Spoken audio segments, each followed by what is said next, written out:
parâmetros, mas sim de história, cultura e respeito.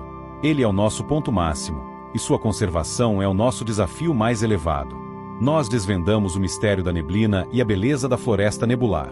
A grande pergunta é: você sabia que o Brasil guardava um pico tão alto, escondido no meio da Amazônia? E depois dessa expedição, você se sente pronto para enfrentar o barro, o musgo e o clima implacável para ver a Amazônia do topo do nosso país?